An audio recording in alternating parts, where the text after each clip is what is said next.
Hello guys. Channel का नाम है शेरा, जो आप सबको राम राम दे रहा। आज हम पढ़ेंगे मनोविज्ञान के बारे में। मनोविज्ञान का अर्थ और मनोविज्ञान शब्द की जो उत्पत्ति है वो कहाँ से हुई है, किस भाषा में हुई है, और मनोविज्ञान के कुछ महत्वपूर्ण जनकों के बारे में।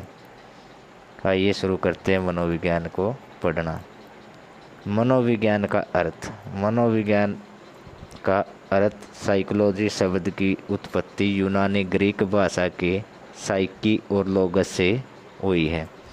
साइकी का अर्थ है आत्मा और लोगस का अर्थ है अध्ययन, मतलब आत्मा का अध्ययन। इस प्रकार मनोविज्ञान का अर्थ है आत्मा का अध्ययन। मनोविज्ञान के आदि जनक कौन है? अरस्तु। आधुनिक मनोविज्ञान के जनक विलियम जेम्स। मनोविज्ञान शब्द का प्रथम प्रयोग किसने किया था? रुडोल्फ गोइकले ने अपनी पुस्तक साइकोलॉजिया में 1590 ईस्वी में। प्रयोगात्मक मनोविज्ञान के जनक विलियम वुंट। मनोविज्ञान की पहली प्रयोगशाला किसने, कब और कहाँ स्थापित की?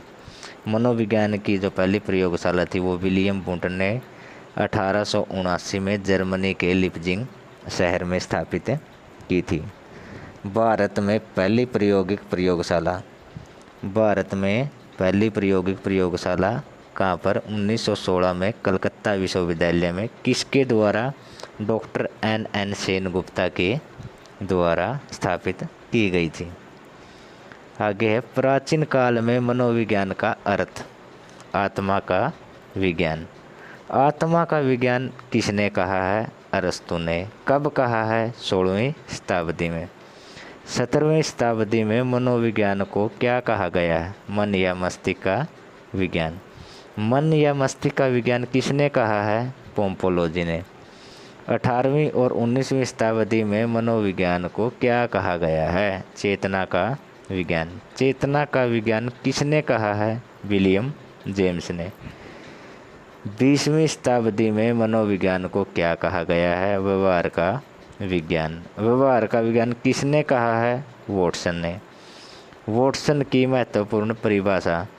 तुम मुझे कोई भी बालक दो, मैं उसे वैसा बना दूंगा जैसा मैं चाहता हूँ। वॉटसन ने अपनी परिभाषा में यानी कि अपने शब्दों में क्या कहा है? तुम मुझे कोई भी बालक दो, मैं उसे वैसा बना दूंगा जैसा मैं चाहता हूँ। वुडवर्थ के अनुसार, वुडवर्थ ने क्या कहा? मनोविज्ञान ने सर्वप्रथम अपनी आत्मा का त्याग किया, फिर अपने मन और चेतना का त्याग किया, और आज व्यवहार के स्वरूप को स्वीकार करता है। मतलब आत्मा का भी त्याग कर दिया, मन का भी और चेतना का भी, और किसे स्वीकार कर रहा है? व्यवहार के स्वरूप को। व्यवहार को 3 श्रेणियों में वर्गीकृत किया गया है: भावात्मक, क्रियात्मक और संज्ञानात्मक।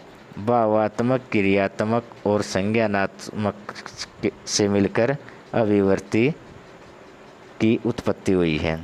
भावात्मक व्यवहार, जहाँ प्रभुत्व भावना है, जैसे क्रोध, भय, ईर्ष्या इत्यादि।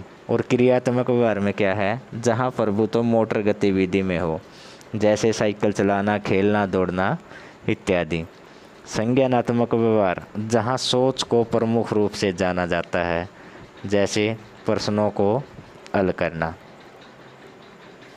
आज की वीडियो में इतना ही।